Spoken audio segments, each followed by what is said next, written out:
प्यार या धोखा, क्या है निशा और विवेक की कहानी का सच। निशा तेजी से सीढ़ियां उतरती जा रही थी, हर कदम जैसे उसे वक्त के पीछे दौड़ने पर मजबूर कर रहा हो। नीचे पहुंचते ही उसकी नजर दीवार पर टंगी घड़ी पर पड़ी। 7:55 हो चुके थे। उसने जल्दी से अपने दुपट्टे को ठीक किया और दरवाजे की ओर बढ़ी। दरवाजे के हैंडल पर हाथ रखते ही उसकी नजर अनायास ही दाईं ओर रसोई की तरफ घूम गई। माँ, मैं यूनिवर्सिटी जा रही हूँ, शोभित लेने आया है, उसने ऊंची आवाज में कहा, जैसे वक्त कम हो और बात पूरी करना जरूरी हो। लेकिन दरवाजा खोलने से पहले ही सीमा जी रसोई से बाहर आ गईं। उनके माथे पर हल्की सी सिलवटें थीं और चेहरे पर नरमी के बजाय गंभीरता थी। अरे ठहरो नीता, उनके लहजे में पारंपरिक माँ वाली चिंता थी, लेकिन आवाज में जिद की झलक भी थी। नीता रुक गई, पलटी और माँ को देखने लगी। क्या हुआ माँ, सब ठीक है?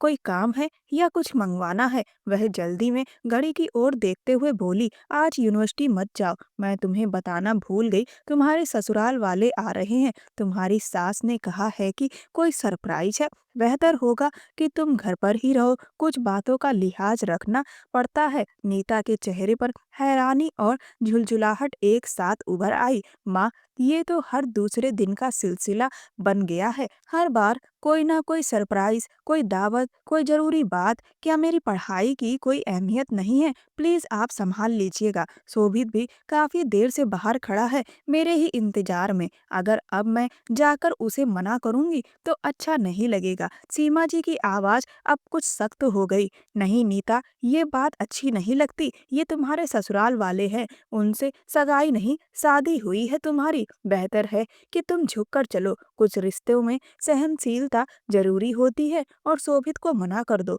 वो बुरा नहीं मानेगा। नीता ने लंबी सांस ली। 3 साल से झुककर ही तो चल रही हूँ माँ, लेकिन जब मेरी पढ़ाई ही प्रभावित हो रही है तो मैं बर्दाश्त कैसे करूँ? ये मेरा भविष्य है। यूनिवर्सिटी की अटेंडेंस कम हो गई तो एग्जाम नहीं देने देते और आपको सरप्राइज की पड़ी है। फिजूल के बहाने बनाए जाते हैं। जब स्टैंड लेना था, जब इन लोगों से बात करनी थी, तब आपने अपनी औलाद के सामने भीगी बिल्ली बनना चुना और अब मुझ पर अधिकार जमा रही हैं। सीमा जी की आंखों में माँ वाली गंभीरता और गहरी हो गई। तुम्हें मेरी बात समझ नहीं आ रही नीता? ये सिर्फ रस्म रिवाज की बात नहीं है, ये इज्जत का मामला है। औरत को समझदारी से घर भी संभालना होता है और अपने ससुराल वालों को खुश भी रखना होता है। वही औरत आगे जाकर समाज में ऊंचा मकाम हासिल करती है। अगर तुम इस तरह जिद पर आओगी और खुद को श्रेष्ठ दिखाने की कोशिश करोगी तो कभी भी अपने रिश्ते को नहीं बचा पाओगी, बल्कि यही रिश्ता रेत की तरह तुम्हारी मुट्ठी से फिसल जाएगा। नीता ने गुस्से से होंठ भींचे। क्या सिर्फ औरत ही खुश रखे? ससुराल वाले कब समझेंगे कि मैं एक स्टूडेंट हूँ? नीता शोभित के पास पहुंची और उसने उसे सारी बात बताई। शोभित बोला, तुम्हारे ससुराल वाले हर थोड़े दिन में क्यों टपक पड़ते हैं? कभी सरप्राइज, कभी नाश्ता, कभी दावत, आखिर ये लोग चाहते क्या हैं? या तो ले जाएं तुम्हें या फिर किस्सा ही खत्म करें। हर वक्त का तमाशा बन गया है ये। नीता ने दरवाजे पर हाथ रखकर झुकते हुए हल्के गुस्से से कहा, यही तो मसला है, पति तो जाकर लंदन बैठ गया है और सारा बोझ मेरे कंधे पर आ गया है। अब पता नहीं आज क्या खास बात है। 3 साल पहले शादी हुई थी, तब कहा था कि आकर विदाई कर लो, तब उसे अपने काम ज्यादा प्यारे थे। अब जब मैं अपनी पढ़ाई में थोड़ी संभली हूँ तो इनके शौक जागने लगे हैं। शोभित ने उसे ध्यान से देखा, फिर नरम लहजे में कहा, नीता यार तुम टेंशन मत लो, ससुराल वाले हैं, कभी ना कभी तो आना ही है। एक काम करो, वापस जाओ, मैं तुम्हारी यूनिवर्सिटी में हाजिरी लगवा दूंगा। सर से बात कर लेता हूँ, तुम्हें चिंता करने की जरूरत नहीं है और इतनी टेंशन मत लिया करो, वक्त से पहले बूढ़ी हो जाओगी। नीता ने हैरानी से उसे देखा, फिर उसके चेहरे पर हल्की सी मुस्कान आ गई। सच कह रहे हो तुम, मेरी हाजिरी लगवाओगे? हाँ भाई, दोस्त हूँ तुम्हारा, टेंशन मत लो, मैं सब संभाल लूंगा। मगर तुम भी जरा इन ससुराल वालों को समझाओ, हर बार यूं आ धमकना ठीक नहीं है। तुम्हारी पढ़ाई बुरी तरह प्रभावित हो रही है। नीता कुछ पल खामोश रही, जैसे किसी अंदरूनी तनाव से थोड़ी देर को राहत मिल गई हो। फिर नरमी से बोली, शुक्रिया यार, तुम ना होते तो शायद मैं अब तक हार मान चुकी होती। और रही बात समझाने की, तो अगर मेरे बस में होता तो कल ही समझा देती, लेकिन वही बात, औरत को हमेशा झुकना पड़ता है, तभी रिश्ते निभते हैं। बस बस, अब ज्यादा भावुक होने की जरूरत नहीं। जाओ अंदर और जरा मुस्कुरा कर उन सरप्राइज वालों का सामना करो, वरना फिर तुम्हारी माँ मुझे ही फोन करके डांटेंगी कि मैंने उसकी बेटी को बिगाड़ दिया है, उल्टी सीधी बातें सिखाता रहता हूँ, शोभित ने हल्के फुल्के अंदाज में कहा। नीता हंस दी, सिर हिलाते हुए मुड़ी और फिर से दरवाजे की ओर बढ़ गई। कार के शीशे से शोभित उसे देख रहा था। उसकी निगाहों में सब कुछ था, मोहब्बत, चाहत, लेकिन एक दूरी भी जिसे वह हमेशा बनाए रखना चाहता था। ये लड़की उसकी मोहब्बत जरूर थी, लेकिन वह अपनी सीमाओं को जानता था। वह जानता था कि नीता शादीशुदा है और अपने पति से गहरी मोहब्बत करती है। हाँ, वह शब्दों में नहीं कहती, लेकिन उसके लहजे से साफ जाहिर होता है कि 3 साल की जुदाई ने उसे कितना बदल दिया है। शोभित ने सिर झटकते हुए गाड़ी स्टार्ट की और सीधा यूनिवर्सिटी रोड की ओर बढ़ गया। कुछ मोहब्बतें खामोश ही रहती हैं और उनका खामोश रहना ही सबसे बड़ी ताकत होती है। कमरे में हल्की रोशनी थी। नीता बिस्तर पर टेक लगाकर बैठी थी। मोबाइल उसके हाथ में था और उंगलियां उदासी से स्क्रीन पर चल रही थी। चेहरे पर ऊब, माथे पर चिंता की लकीरें और आंखों में मजबूरी का अक्स साफ झलक रहा था। चारों ओर फैले कपड़े, बिस्तर के कोने पर रखा यूनिवर्सिटी बैग और कुर्सी पर टंगी चादर, सब उसकी थकान और लापरवाही का आईना बन गए थे। कुछ पल बाद दरवाजा जोर से खुला और सीमा जी अंदर आईं। उनके कदम तेज थे और चेहरा गुस्से से लाल हो रहा था। नीता ने एक पल को नजर उठाकर माँ की ओर देखा, फिर से मोबाइल पर ध्यान केंद्रित कर लिया।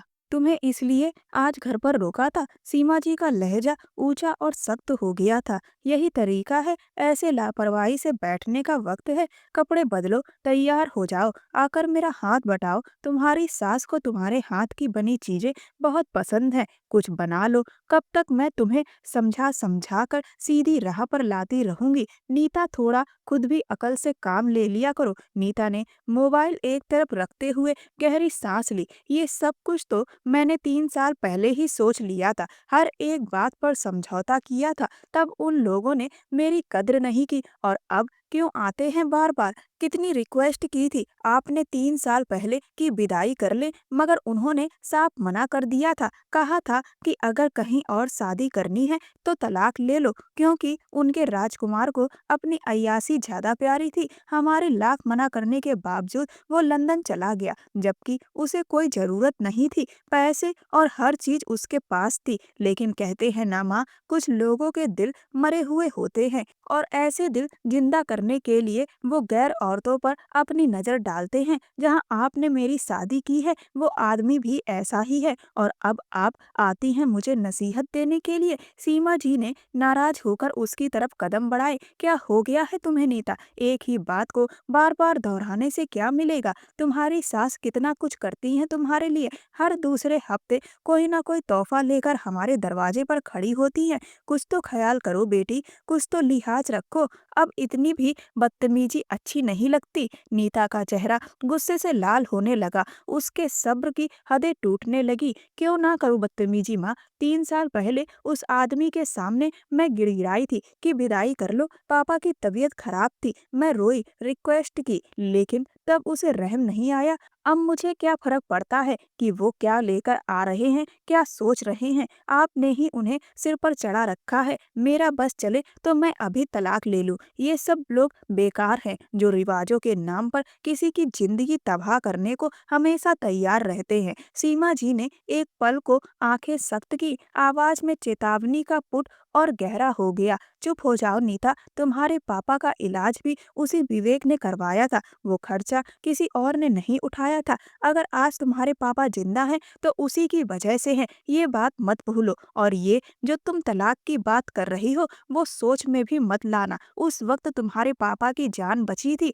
अगर उन्हें तुम्हारे इरादों का पता चल गया तो शायद अब की बार वो ना बच पाए। नीता ने गुस्से से मुंह फेर लिया, जैसे फिर से दिल की बात दफना दी हो। पता है माँ, आपको बस उनकी इज्जत का ख्याल है, मेरी तकलीफ कभी देखी ही नहीं। पढ़ना चाहूँ तो दिखता है सिर्फ वो पैसा जो उन्होंने आपको दिखा दिए थे। सीमा जी ने बिना जवाब दिए दरवाजे की ओर कदम बढ़ाए। जाते जाते सख्त लहजे में बोली, 15 मिनट में तैयार होकर किचन में आ जाना, वरना मैं खुद आकर तुम्हें खड़ा करूंगी। बहुत हो गई तुम्हारी जिद। हर बात पर जिद करना अच्छी बात नहीं होती। नीता, खुद को बदलना सीखो। अगर इतनी ही जिद्दी रही तो कभी अपना घर नहीं बसा पाओगी। दरवाजा बंद हुआ और नीता ने खाली निगाहों से सामने दीवारों को देखा। दिल भारी, दिमाग थका हुआ और आंखों में बेबसी, जैसे ससुराल की जंजीरों में पहले ही जकड़ दी गई हो और अब हर दिन सिर्फ समझौता करना ही जिंदगी हो। वक्त धीरे धीरे बीत रहा था।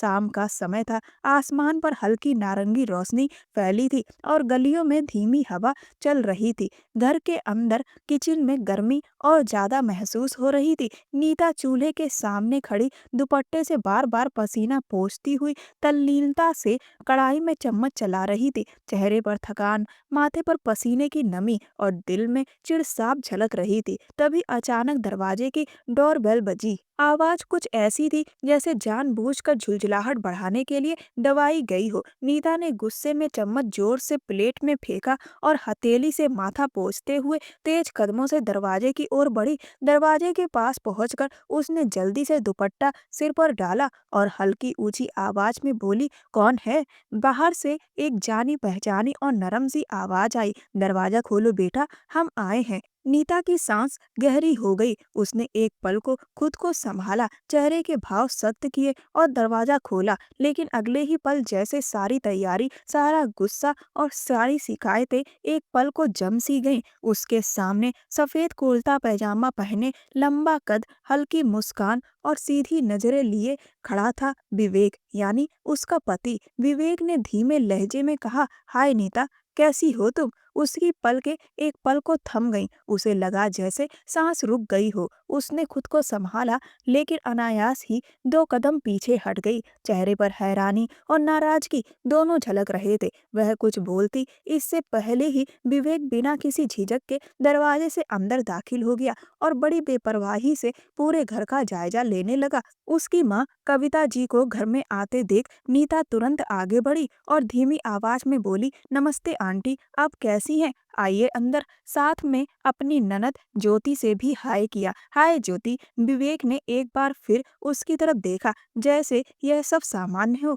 और हल्के लहजे में बोला, काफी कमजोर हो गई हो तुम, कुछ खाया पिया करो। मम्मी कहाँ है तुम्हारी? लहजा, आंखें, सब कुछ बेहद साधारण, हर अंदाज कुछ ऐसा जैसे विवेक को कुछ भी महसूस नहीं होता। लेकिन जैसे ही उसकी नजर नीता की आंखों से टकराई, एक पल को उसके पूरे शरीर में सिरहन सी दौड़ गई। उसने फौरन बात का रुख मोड़ते हुए कहा, वैसे यूनिवर्सिटी कैसी चल रही है तुम्हारी? नीता ने एक पल को उसके लहजे में छुपे तंज को साफ महसूस किया। उसकी आवाज में एक छिपी हुई दखल थी। नीता ने गर्दन घुमाकर एक नजर विवेक को देखा और बेरुखी से बोली, ठीक जा रही है। वह उससे और कुछ कहती उससे पहले ही विवेक ने अचानक उसकी कलाई पकड़ ली। नीता चौंकी और उसकी ओर देखने लगी। अब वह बहुत करीब था। वह धीरे मगर सख्त लहजे में बोला, एक बात याद रखना नीता, तुम सिर्फ मेरी हो, मेरी पत्नी हो, इसीलिए बेहतर होगा कि अपना रवैया सुधार लो, क्योंकि अगर मुझे सुधारने पर आना पड़ा तो तुम्हारे लिए सब कुछ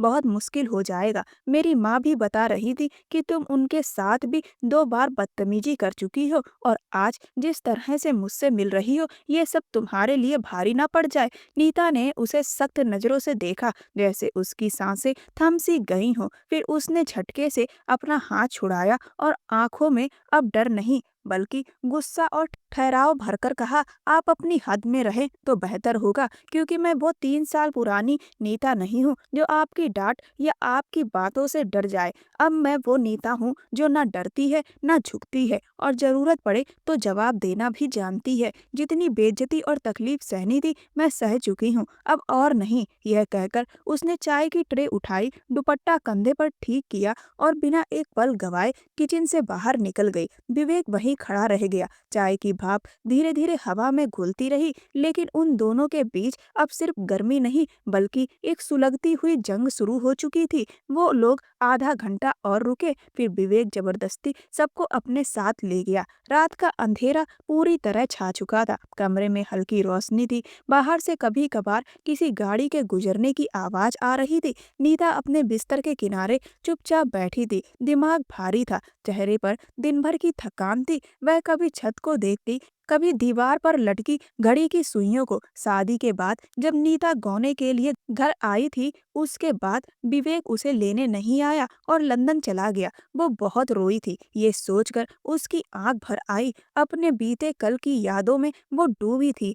तभी मोबाइल बजने लगा। वह चौंकी, धीरे से मोबाइल उठाया। स्क्रीन पर चमकता नाम शोभित कॉलिंग। उसके चेहरे पर एक हल्की सी मुस्कान भरी। एक वही इंसान था जिसने उसके बुरे वक्त में उसका साथ दिया। उसने कॉल रिसीव की। हेलो। दूसरी तरफ से तुरंत आवाज आई, तो मैडम, आज ससुराल वालों के साथ मीटिंग कैसी रही? नीता ने एक पल को आंखें बंद की, फिर तल्खी से बोली, तुम्हें क्या लगता है, क्या सरप्राइज लाए होंगे? शोभित ने तुरंत चुटकी ली। अरे हाँ, यही तो पूछने के लिए फोन किया है। अब बताओ, कौन सा नया गिफ्ट आया? देखो, अगर परफ्यूम आया है तो आधा मेरा है। तुम कह चुकी हो पहले ही। नीता ने मुंह बनाकर फोन थोड़ा दूर किया, जैसे तंग आ गई हो। फिर बोली, चुप रहो लालची इंसान, ना कोई परफ्यूम आया है ना गिफ्ट। खुद विवेक आ गया। विवेक। दूसरी तरफ कुछ पल के लिए चुप्पी छा गई, फिर धीरे से आवाज आई, सच कह रही हो, वो वापस आ गया? नीता ने गहरी सांस छोड़ी। हाँ,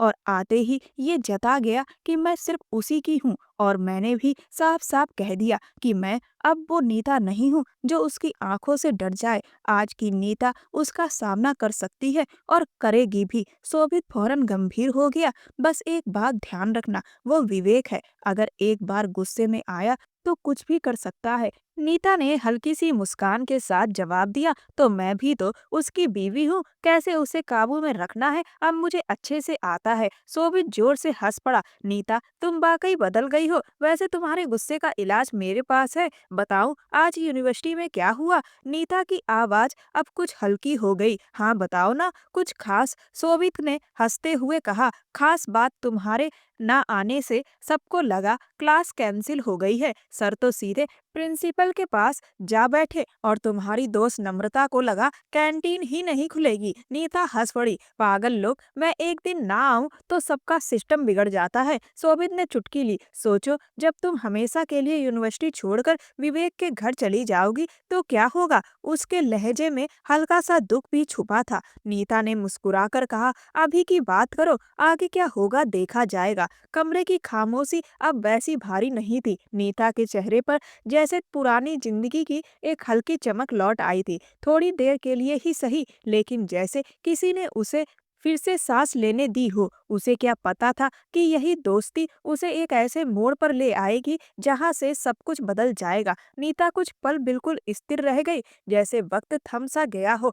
नीता के बाबा ने नीता को आवाज लगाई और उसे अपने कमरे में बुलाया। नीता बाबा के कमरे में पहुंची। उसकी नजर बाबा के चेहरे पर टिकी रही, मगर होठ खामोश थे। फिर उसके चेहरे की हैरानी धीरे धीरे सख्ती में बदलने लगी। क्या? उसकी आवाज कांप उठी। आप लोग इतना बड़ा फैसला, वो भी बिना मुझसे पूछे? बाबा, जिंदगी मेरी है, क्या हो गया है आप सबको? मेरी मर्जी, मेरी ख्वाहिशें, क्या इनका कोई मतलब नहीं? बाबूलाल जी ने थोड़ा नरम लहजा अपनाया। बेटा, तुम्हारी पढ़ाई बाद में भी पूरी हो सकती है। हमने कुछ गलत नहीं किया है। हम वही कर रहे हैं जो एक माँ बाप अपनी बेटी के लिए सही समझते हैं। नीता की आंखों में अब आंसू और गुस्सा दोनों झलक रहे थे। जब मुझे उसकी जरूरत थी बाबा, जब मैंने उससे हाथ जोड़कर विदाई की बात की थी, तब वो कहाँ था? उस वक्त तो लंदन जाना ज्यादा जरूरी था ना। और अब जब मैंने खुद को संभाल लिया है, अपनी पढ़ाई, अपनी जिंदगी को अहमियत देना शुरू किया है,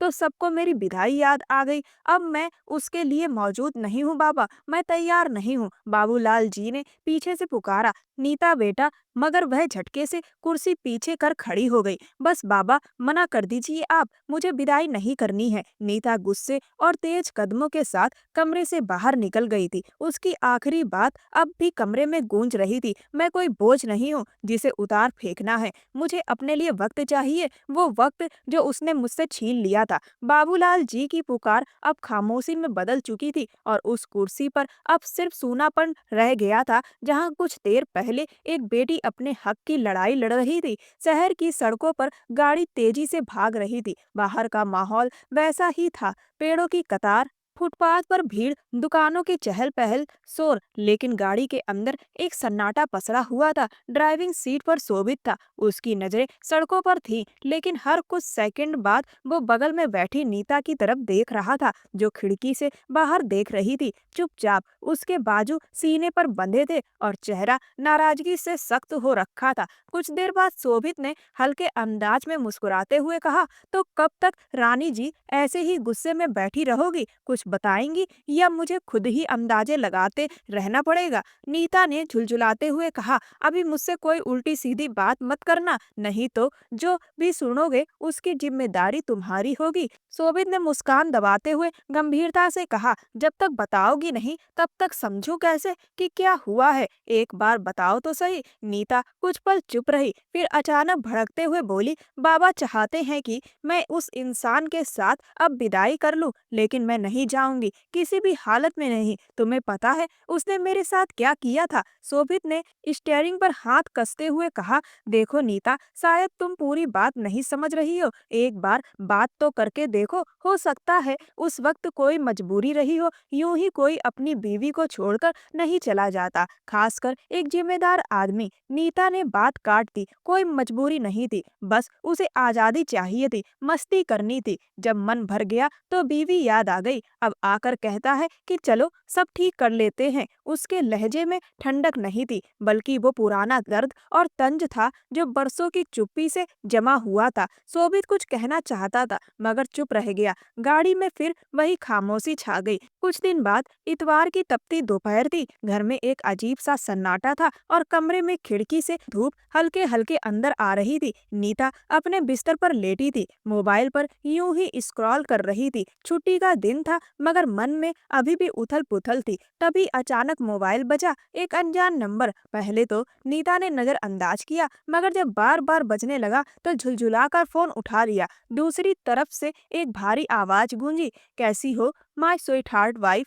नीता जैसे सन्न रह गई, उसकी आंखों में नफरत भर आई और चेहरा एकदम सख्त हो गया। उसने कड़वे लहजे में कहा, आप विवेक? दूसरी ओर से हंसी की हल्की आवाज आई, वाह जनाब, आवाज से पहचान लिया, इतनी मोहब्बत। नीता ने खुद को संभालते हुए कहा, क्यों कॉल की है? मुझे तंग मत कीजिए और आइंदा इस नंबर पर कॉल मत कीजिएगा। विवेक का लहजा अचानक सख्त हो गया, अगर कॉल काटी तो मुझसे बुरा कोई नहीं होगा। नीता चौंक गई, क्या कहा आपने? विवेक और सख्त आवाज में बोला, क्या बताया है तुमने अपने बाप को कि तुम विदाई नहीं चाहती? वजह जानना चाहता हूँ। नीता अब उबल पड़ी, आपको वाकई नहीं पता वजह क्या है? 3 साल पहले जो कुछ, इससे पहले कि वो अपनी बात पूरी करती, विवेक ने चीखते हुए बात काट दी, चुप हो जाओ, एक ही बात का राग अलापती रहती हो, बहुत हो गया ये पुराना किस्सा। नीता की आंखों में अब गुस्से के साथ साथ बेबसी भी झलक रही थी। आपके लिए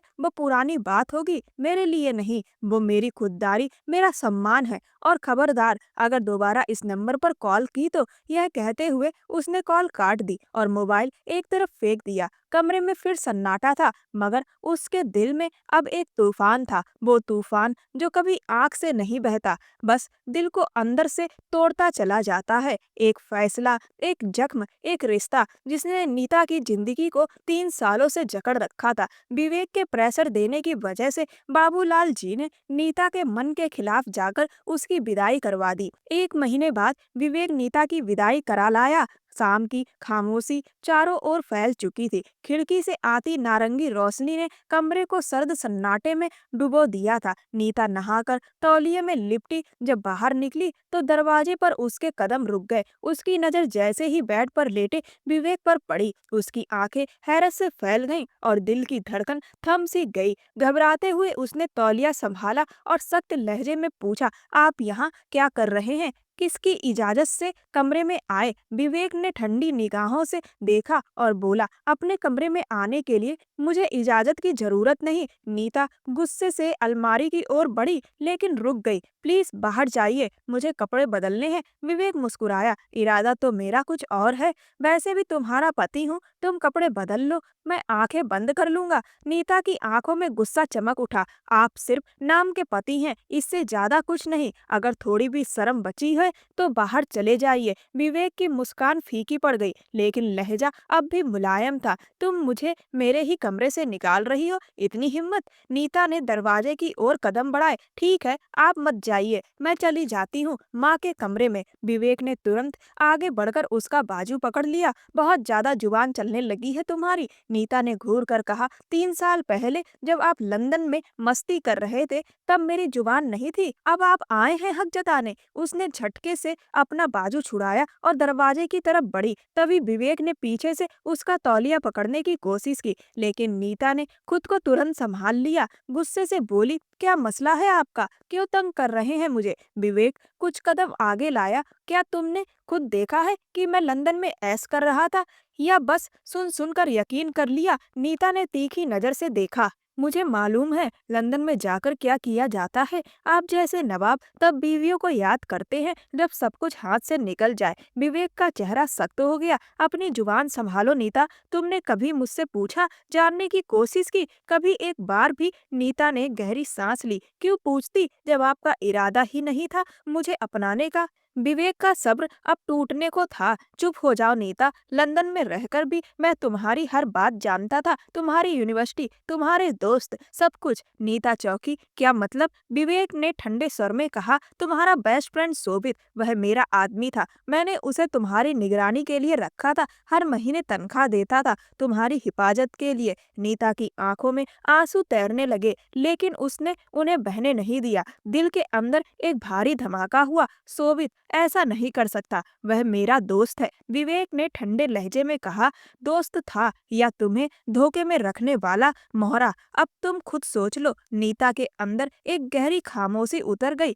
तुम्हें लगता है मैं लंदन में ऐश कर रहा था? सुनना चाहती हो सच्चाई? तो सुनो, मैं वहाँ अपनी बड़ी बहन की सेवा के लिए गया था। नीता चौंक गई। विवेक की आंखें नीता की आंखों में थीं। मेरे बाबा की पहली शादी से एक ही बेटी थी मेरी बहन, उसे ब्रेन ट्यूमर था, इलाज लंदन में चल रहा था और वह सिर्फ मुझे पहचानती थी। नीता ने नजरें झुका ली। मेरे घर वालों को यह सब मालूम नहीं था क्योंकि अगर माँ को पता चलता तो वह टूट जाती, इसीलिए मैं चुप रहा। विवेक की आवाज गहराई से भरी हुई थी। मैंने तुम्हारे पापा का इलाज करवाया, तुम्हारी फीस भरी, तुम्हारी हिफाजत की। मैं दूर था लेकिन बेखबर नहीं। नीता के अंदर कुछ टूटता जा रहा था। मेरी बहन अब इस दुनिया में नहीं रही, इसीलिए मैं वापस आया हूँ। विवेक ने गहरी सांस लेते हुए कहा। बोलने से पहले सोचना चाहिए था नीता, कभी कभी खामोशी बेवफाई नहीं कुर्बानी होती है, कहकर वह चला गया। नीता सन्न खड़ी रह गई। शब्द बहन अब मर चुकी है उसके दिमाग में बार बार गूंज रहे थे। मैंने एक बार भी नहीं पूछा। यह सोच उसे अंदर तक तोड़ चुकी थी। रात के सन्नाटे में वह बिस्तर पर सिमटी बैठी थी। मोबाइल बार बार वाइब्रेट कर रहा था। स्क्रीन पर शोभित नाम चमक रहा था। उसने नजरअंदाज किया फिर झुलझुलाकर उठा लिया। कहाँ थी तुम? इतने मैसेज किए, जवाब तक नहीं दिया। शोभित की आवाज में नाराजगी और फिक्र दोनों थी। कुछ देर चुप रहकर नीता ने बेहद ठंडे लहजे में कहा, कैसे हैं आप? सिर्फ मेरे पति के आदमी। दूसरी तरफ जैसे सांसें थम गई। अब चुप क्यों हो? पूछो मुझसे कि मैं कैसी हूँ, क्या कर रही हूँ। आखिर तुम्हें रिपोर्ट देनी होती होगी, है ना? नहीं करोगे तो नौकरी से निकाल दिए जाओगे। उसकी आवाज कांपने लगी। मुझे शर्म आती है खुद पर। तुम्हें अपना दोस्त कहने में 3 साल कभी शक नहीं किया तुम पर, लेकिन तुमने एक बार भी सच नहीं बोला। तुम मेरे दोस्त नहीं थे, मेरे पति के गार्ड थे। शोभित घबरा गया। नीता, मेरी बात सुनो, मैं सब समझा सकता हूँ, मुझे कुछ नहीं सुनना, वह चिल्लाई। तुमने मुझे धोखा दिया, 3 साल तक मुझे गुमराह किया। एक पल के लिए भी नहीं सोचा कि मैं किन हालात से गुजर रही हूँ। आंसू बहने लगे। जिस पर सबसे ज्यादा भरोसा था उसी ने मुझे तोड़ दिया। शोभित ने कहा, एक मौका दो मुझे। नीता ने थके हुए स्वर में कहा, तुम मेरे लिए अब मर चुके हो, मैं तुम्हें कभी माफ नहीं करूंगी। वह धीमे स्वर में बोली, आई हेट यू। उसने फोन काट दिया और शायद एक दोस्ती, एक रिश्ता भी हमेशा के लिए तोड़ दिया। मोबाइल उसके हाथ से गिरा और वह घुटनों में मुंह छुपाकर रोने लगी। उधर लाइन पर शोभित की टूटती आवाज थी, हेलो नीता, प्लीज। लेकिन अब बहुत देर हो चुकी थी। धोखे के बाद लफ्ज कभी भी जख्म नहीं भर सकते। हाथ में मेहंदी, चेहरे पे उदासी लिए बिस्तर के कोने पर बैठी थी निशा। आज की रात, जिसे हर लड़की अपनी जिंदगी की सबसे खास रात समझती है, नीता के लिए उलझनों से भरी एक खामोशी सी रात बन गई थी। बाहर रिसेप्शन की चहल पहल थी, रस्मों की रौनक और सबके चेहरों पर खुशी के रंग थे। मगर कमरे के अंदर दो दिल एक गहरी कसमकस में गुजर रहे थे। कुछ ही पलों बाद कमरे का दरवाजा धीरे से खुला और विवेक शांत कदमों से अंदर दाखिल हुआ। उसकी आंखों में कोई जीत या घमंड नहीं था, बल्कि थकान, वक्त का बोझ और एक नरम सी शर्मिंदगी थी। वो कुछ देर नीता को चुपचाप देखता रहा, फिर धीरे से बोला, जाओ, जाकर कपड़े बदल लो और सोफे पर आराम से सो जाओ। मुझे मालूम है कि तुम्हारे दिल में अब भी मेरे लिए नफरत होगी और शायद यह बात तुम्हारे लिए आसान नहीं है। नीता ने अचानक सिर उठाया। उसकी आंखों में हैरत और नमी एक साथ झलक रही थी। विवेक, मुझे तुमसे एक जरूरी बात करनी है। विवेक एक पल को रुका। उसके लहजे में कुछ ऐसा था जिसे वह नजरअंदाज नहीं कर सका। क्या बात करोगी अब? यह कि तुम्हें अफसोस है या यह कि तुमने मुझे गलत समझा? नीता ने उसकी बात बीच में ही काट दी। नहीं, प्लीज मेरी बात पूरी होने दो। विवेक थकान भरे अंदाज में उसके करीब आकर बैठ गया। नीता ने कांपते हाथों से उसका हाथ थामा और कहा, मैं गलत थी विवेक। मैंने तुम पर शक किया, सोचा तुमने मुझे छोड़ दिया, पर कभी यह नहीं सोचा कि तुम किन हालात से गुजर रहे थे। अगर तुमने मुझे बस एक बार बताया होता कि तुम अपनी बीमार बहन के पास थे, तो शायद मैं तुम पर गर्व करती, तुम्हारा साथ देती। विवेक उसकी बात सुनता रहा, नजरें उसके चेहरे पर जमी थी। तुमने चुप्पी को चुना और मैंने तुम्हें गलत समझ लिया, पर अब जब सच्चाई सामने है तो मुझे खुद से नफरत हो रही है। तुमने मेरे पापा का इलाज कराया, मेरी पढ़ाई जारी रखी और मैं समझती रही कि तुमने सब खत्म कर दिया। कुछ पल की खामोशी के बाद विवेक ने गहरी नजर से उसकी ओर देखा और कहा, तुम्हें कुछ बताना इसलिए नहीं चाहा क्योंकि मैं अपने परिवार के टूटने से डरता था। मेरी माँ आज भी मेरे पापा के नाम पर जी रही है। अगर उन्हें पता चल जाता कि उनके पति का अतीत क्या था तो वो टूट जाती। और मैं तुम्हें इसलिए नहीं बता पाया क्योंकि मुझे लगा तुम समझ नहीं पाओगे। लेकिन अब मुझे एहसास हुआ है कि तुमसे बेहतर मुझे कोई नहीं समझ सकता। नीता चुपचाप उसकी बात सुनती रही। उसकी आंखों में आंसू तैर रहे थे। विवेक हल्की सी मुस्कान के साथ बोला, इन 3 सालों में मैंने बस तुम्हारे एक कॉल, एक मैसेज, एक सफाई का इंतजार किया। आंखों में हल्की नमी और होठों पर एक थकी हुई मुस्कान थी। मैं तैयार हूँ, लेकिन एक बात का यकीन दिलाओ विवेक, कभी मुझे गलत मत समझना। अगर कभी कुछ उलझ जाए तो सवाल करना, छोड़ना नहीं। अब और सहने की हिम्मत नहीं। विवेक ने तुरंत उसका हाथ अपने हाथों में लिया और धीरे से उसे अपने सीने से लगा लिया।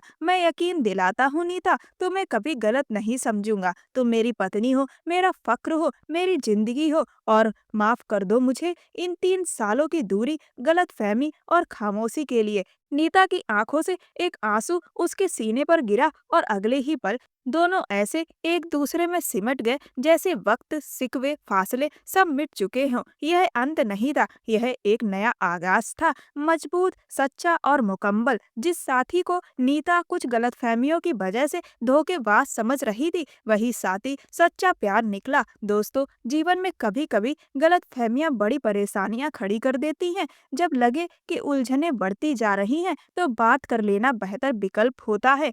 जीवन साथी के रिश्ते में अधिक खामोशियां कभी कभी दूरियां बढ़ा देती हैं। अपने साथी को वक्त दें, पर्याप्त बात करें। नीता के परिवार वालों को भी ये बात समझनी चाहिए थी कि जिस तरह विवेक ने उसे बीच में छोड़ा था, उसके मन में गुस्सा आना जायज था। पति पत्नी के रिश्ते को संभालने की जिम्मेदारी दोनों की होती है, सिर्फ पत्नी की नहीं। कुछ पेरेंट्स लड़कियों की शादी को उनकी पढ़ाई से ज्यादा वैल्यू देते हैं और शादी की वजह से उनकी पढ़ाई छुड़वा देते हैं। पढ़ाई लड़का हो या लड़की हो, दोनों के लिए बहुत जरूरी है। शिक्षा इंसान को आत्मनिर्भर, आत्मविश्वासी बनाने में सहयोग करती है। शिक्षा हासिल करना हर इंसान का अधिकार है। किसी भी कारण की वजह से किसी की भी पढ़ाई नहीं छुड़वानी चाहिए। ये किसी से उसके मूल अधिकारों को छीनने जैसा है। कहानी पसंद आई हो तो चैनल को सब्सक्राइब कर वीडियो को लाइक करें। कहानी पूर्णतः काल्पनिक है। इस कहानी का किसी व्यक्ति या घटना से कोई कनेक्शन नहीं है। धन्यवाद।